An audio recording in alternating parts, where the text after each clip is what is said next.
दोस्तों, आचार्य चाणक्य केवल एक राजनीतिज्ञ नहीं थे। वे एक ऐसे विचारक थे जिनकी बातें आज भी उतनी ही सटीक और सार्थक हैं।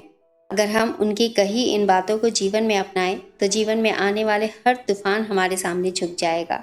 उनकी पहली सीख है, जो इंसान अपनी फैमिली या किसी भी चीज़ से ज़रूरत से ज़्यादा जुड़ा होता है वो ज़िंदगी में ज़्यादा दुख झेलता है। आचार्य चाणक्य कहते हैं कि जब हम किसी से ज़रूरत से ज़्यादा जुड़ जाते हैं, जैसे माता पिता, बच्चे, जीवन साथी, दोस्त या कोई चीज़, तो हम अपनी खुशी और दुख को उस व्यक्ति पर निर्भर बना लेते हैं। अगर उन्हें कुछ हो जाए या वो हमारी उम्मीदों पर खरे न उतरे तो हमें बहुत पीड़ा होती है। आचार्य चाणक्य याद दिलाते हैं कि जीवन में कुछ भी स्थायी नहीं, हर इंसान एक न एक दिन बिछड़ जाएगा, हालात बदल जाएंगे। अगर हम इनसे बहुत ज़्यादा अटैच हो जाएं तो ये बदलाव हमें तोड़ देते हैं। आचार्य चाणक्य का संदेश है कि सच्ची खुशी तब मिलती है जब हम अटैचमेंट यानी आसक्ति से मुक्त होते हैं। इसका मतलब ये नहीं कि हमें फैमिली से प्यार नहीं करना चाहिए, बल्कि प्यार करें लेकिन उसमें डूबे नहीं। जैसे कमल का फूल कीचड़ में रहकर भी उससे अछूता रहता है। परिवार से प्रेम करिए, उनका ध्यान रखिए, लेकिन इस हद तक नहीं कि उनकी मौजूदगी या गैर मौजूदगी ही आपके सुख दुख का आधार बन जाए। आचार्य चाणक्य यही सिखाना चाहते हैं कि भावनाओं में बहना नहीं, बल्कि बुद्धि से जीवन जीना सीखो।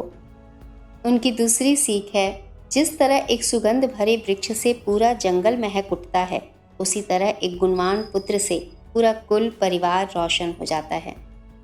आचार्य चाणक्य का ये कथन सिर्फ पुत्र नहीं बल्कि आपकी संतान की ओर इशारा करती है, चाहे पुत्र हो या पुत्री।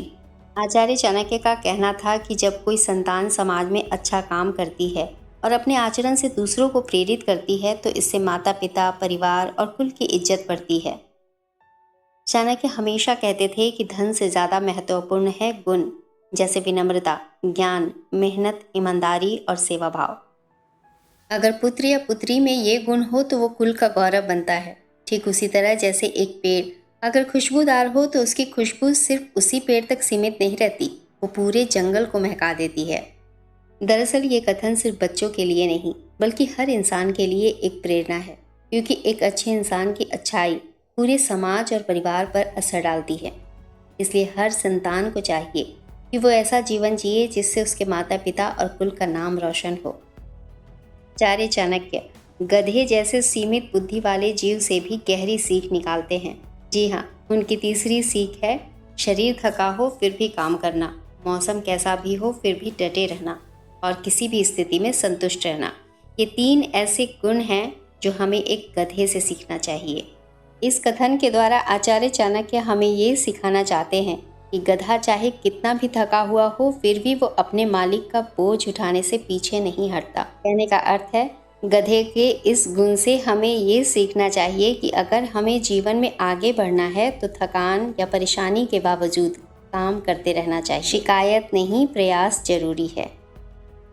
दूसरी बात, सर्दी हो, गर्मी हो, बारिश हो, गधा हालातों से घबराता नहीं, हमेशा अपने काम पर डटा रहता है। यानी ज़िंदगी में हालात हमेशा अनुकूल नहीं होंगे, लेकिन हमें अपने काम में निरंतरता बनाए रखनी चाहिए। तीसरी बात, गधे को चाहे रूखा सूखा खाना मिले, आराम न मिले, फिर भी वो संतुष्ट रहता है।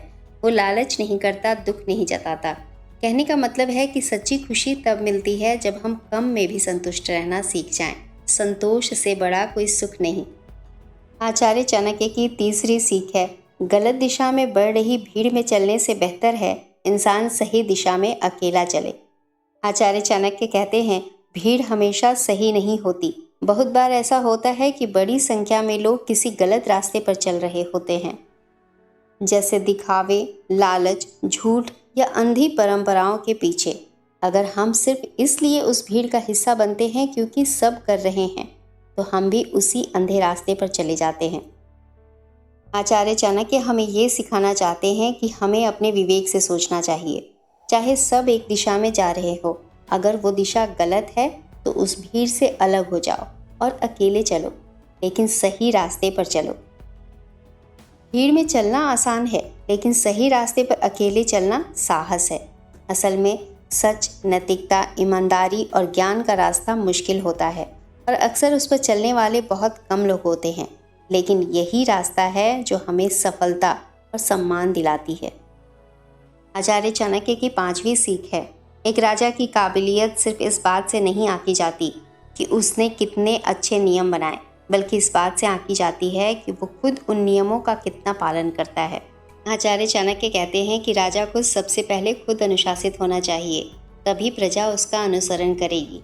अगर राजा कहे झूठ मत बोलो और खुद झूठ बोले तो उसका आदर्श खोखला माना जाएगा।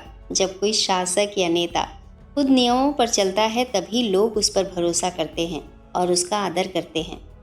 और ये बात आज के नेताओं, शिक्षकों, माता पिता और किसी भी जिम्मेदार व्यक्ति पर लागू होती है। आचार्य चाणक्य हमें सिखाते हैं कि जो खुद अपने नियमों पर चलता है वही सच्चा और योग्य शासक होता है। याद रखिए दोस्तों, चाणक्य नीति केवल किताबों में पढ़ने के लिए नहीं, बल्कि जीवन में उतारने के लिए है। जब तक हम सिर्फ सुनते रहेंगे कुछ नहीं बदलेगा, लेकिन जिस दिन हमने इन बातों को जीना शुरू कर दिया वही दिन हमारे जीवन का असली परिवर्तन बन जाएगा। दोस्तों, आचार्य चाणक्य ने इतिहास बदला था अपनी बुद्धि और नीतियों से। अब बारी हमारी है अपने जीवन को बदलने की।